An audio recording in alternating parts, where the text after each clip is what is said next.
Bulchiinsa magaalaa Adaamaa kutaa magaalaa Adaabeetti yaa'ii hundeeffamaa mana marii aanaa Solloqqee Dongoree gaggeeffame. Naannoo Oromiyaatti magaalotni bifa guddina hawaas-dinagdee saffisiisanii fi ce'umsa teknoolojii dhugoomsuu danda'aniin irra deebiin caaseffamee hojiirra oolfame hordofee Adaamaan gandoota baadiyyaa naannoo ishii jiran keessaayis ofitti makuun sadarkaa rijoo poolisiitti akka gurmooftu taasifamuun waan beekamuudha. Kun immoo gama biraan gurmaa'insi magaalattii kana dura gandoota turan sadarkaa aanotaatti guddatuun akka hundeeffaman tolcheera. Kallattii kanarraa ka'uun aanota magaalattii jala jiran keessaa aanaan Solloqqee Dongoree gandoota kana dura aanaa Adaamaa jala turan Hurufaa, Rukeetti, Dongoree Furdaa, Guraajjaa Furdaa, Dibibbisaa fi Dongoree Dhanquu akkasumas kana dura Daabee Solloqqee kan jedhamurraa zoonota of jalatti hammachuun gurmaa'eera. Hundeeffamni mana marii Aanichaas bakka miseensonni mana marichaa fi keessummoonni yaamichi taasifameef argamanitti yaa'ii gaggeessuun raawwatameera. Yaa'ichis obbo Xaasoo Waaqayyoo Afayaa'ee fi Addisi Malee Masqalee Afayaa'ee Ittaantuu akkasumas obbo Daani'el Wandimuu bulchaa aanaa Solloqqee Dongoree taasisuun muudama dhiyaate sagalee guutuun mirkaneesseera. Muudamni miseensota kaabinee mootummaa Aanichaa akkasumas muudamni miseensota koree dhaabbii mana marichaa dhiyaates kan mirkanaa'e yoo ta'u barreeffamni naamusaa fi dambii ittiin bulmaataa miseensota mana marii wal qabatees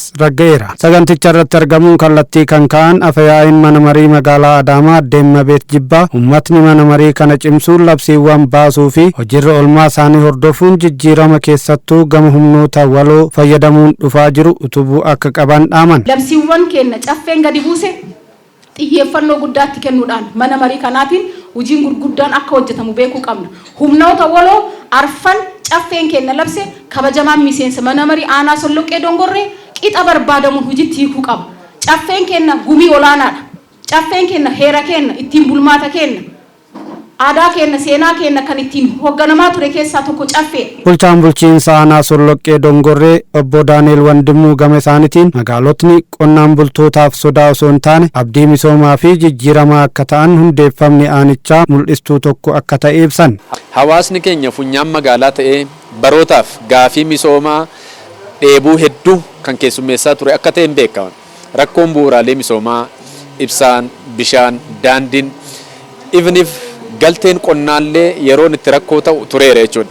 Dhimmoota kana dhiyeenyatti hawaasni keenya rakkoonsaa akka irraa furamuu danda'uuf hojiiwwan hiikoo qabu hojjechuudhaaf gandoota baadiyyaa kana ofitti dabalee jechuudha. Baay'ee kan nama dinqisiisu ariitiidhaan hojiitti galamuusaa dhimmoonni namatti argisiisan gandoonni kun kana dura LDP hin qaban, Local Development Plan hin qabani.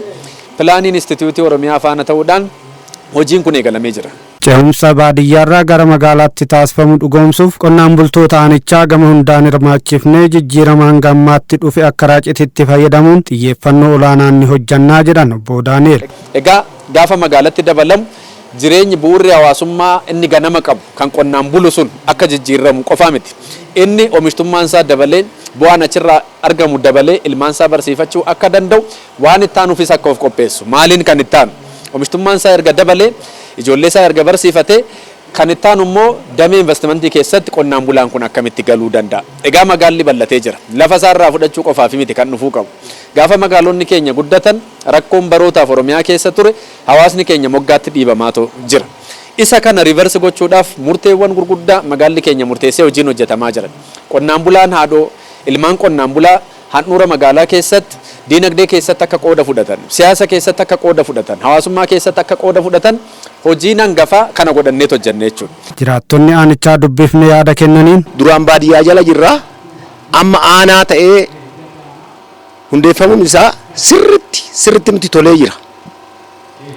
Kana waan ta'eef maaliif Dongoree maannoo Solloqqee Dongoreen baxaamitti misooman isaa ta'u miidhaginaan isaa ta'u ganaa guddinarra jira. Reefu dhalannee jechuudha. Har'a hundeeffamni har'aa kun iddoo isin nagaafachuun ta'in matuma kiyya irraa dhugaafii natti ta'e akka dhugaa hun dubbadhu. Ani akka ganda kiyyaatitti amma hammatamnee bakka tokko taane malee akka dibbisaa curaafeetti mana mareetan ture. Mana maree aanatan ture. Amma immoo dhufee ganda keenya galuudhaaf anaaf natti miidhaginas hawwii guddaan qabas. Ilmaan teenya misoomanis taanan qamadii bonees taanan ajaa'iba natti ta'e barreen gaddaa shimalee sabdiisaa afaan dhufanii yoo keessatti laalanii footoo ka'anii miidiyaadhaan qarrasan baranallee dheengaddalee wajjumaan buune aduu qotamu jechuudha wajjumaan buune kaakaa dhufutlee nuunaa ga'u baay'ee namatti tolaa ilmaan ammallee duuba jirra ilmaan ta'e duuba jirra.